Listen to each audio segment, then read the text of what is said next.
In 2011, a single dog changed hands in China for more money than most people earn in a decade.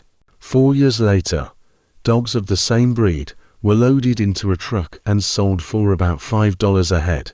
Nothing about the dog had changed, only what people believed it was worth. This is the Tibetan Mastiff. Before it was a status symbol, it was a tool. On the Tibetan Plateau, 4,000 meters up, where the air holds barely half the oxygen of sea level, herders needed something that could hold a camp through the night. Not a hunting dog, not a herding dog, a deterrent. Something that slept through the day, woke at dusk, and made enough noise to convince a wolf or a snow leopard to try somewhere else. That is what the Tibetan Mastiff was bred for.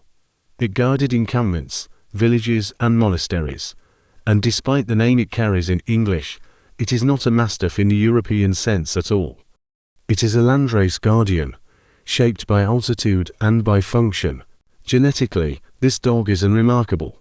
It sits with other Chinese breeds, except at two places, Epers 1 and HBB, both tied to working in low oxygen, and both came from the Tibetan grey wolf, not inherited from a shared ancestor, passed sideways, from wild wolf into domestic dog, and then held onto by selection. And here is the part that stops you. The people living on that same plateau adapted to that same thin air using that same gene. EPS1, acquired the same way, by interbreeding.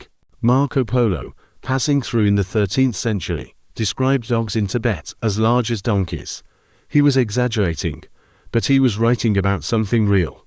For most of its history, this dog stayed on the mountain. Then, in the late 1990s, something shifted. China was producing a new class of extremely wealthy people, and they wanted objects that said so. The Tibetan Mastiff was perfect. It was enormous. It was rare. It came with mythology attached. Breeders told buyers the dogs carried lion's blood. The market did what markets do. Prices climbed, premium purebreds sold for over $200,000. Owners paraded them through cities in convoys. Dedicated Mastiff fairs sprang up. In 2014, a property developer paid 12 million yuan, around $2 million, for a single 1-year-old male at a luxury pet fair. Another dog sold the same day for 6 million. But an industry insider told the same newspaper that the sky-high prices were often breeders hyping each other up, with no money actually changing hands. We have no way to verify any of it, and that uncertainty is part of the story.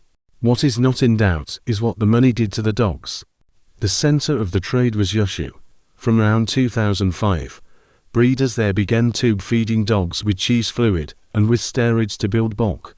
Some injected silicone or water beneath the skin to make an animal look heavier and more imposing. It damaged them badly. Size sold, coat sold.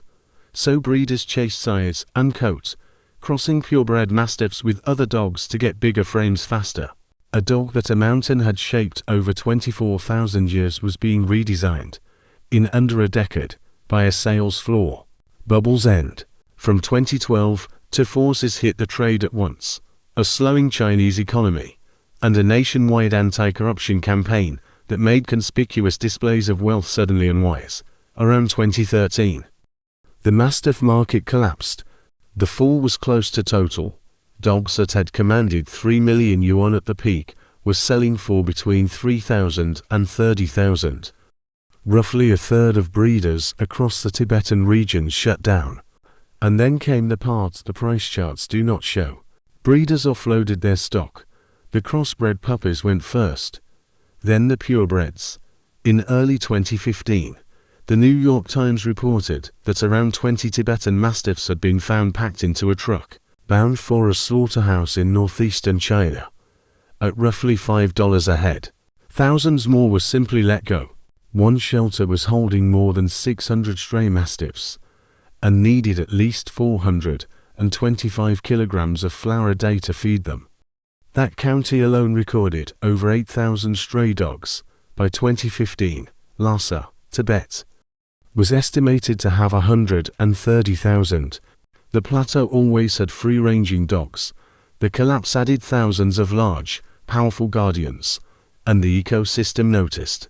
Liu Mingyu, a doctoral researcher at Peking University, working with the Shenshui Conservation Center, has tracked these packs using GPS collars.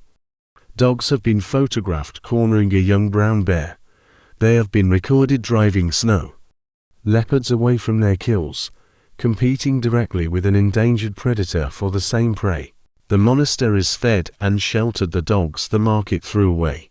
So, knowing all of that, could you live with one? Start with the barking. This dog was built to guard a camp at night, and it still runs that program. In a suburb with neighbors, it is a common reason these dogs are rehomed.